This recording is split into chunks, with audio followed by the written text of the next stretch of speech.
આજે અમે સમજીએ છીએ કે ફેમિલી લાઈફ બેલેન્સ કરવાની છે, સમય આપવાનો છે, અથવા જે તમે વર્ડ કીધા કે સ્વિચ ઓફ, આજે હોસ્પિટલમાંથી બહાર નીકળવું એટલે મગજ સ્વિચ ઓફ કરવું, અથવા રોલમાંથી સ્વિચ ઓફ કરવું, મગજ સ્વિચ ઓફ કરવા કરતા આપણે કહીએ, એ સ્વિચ ઓફ મેન્ટેન કઈ રીતે કરવું, એના માટે કોઈ પ્રેક્ટિસ અથવા સ્પિરિચ્યુઅલી શું એવું કંઈ કે જે અમે મેન્ટેન કરી શકીએ? Some kind of physical activities first must along with mental. Obviously, of course, બધા કહે છે મેડિટેશન શીખો, that's fine. To each their own, તમને ગમતું હોય તો શીખો. But I believe some hobby needs to be pursued.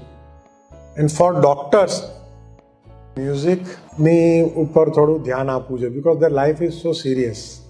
એટલે સંગીત તમારે સાંભળવું જોઈએ, અથવા તો સંગીતની તાલીમ લઈને ગાતા શીખવું જોઈએ, અથવા તો કોઈ વાજિંત્ર વગાડતા શીખવું જોઈએ. Of course spirituality can help, but after some time. એના માટે પહેલાં મનને તૈયાર કરવું જરૂરી છે. And that can get ready only with some kind of activity like music or sport.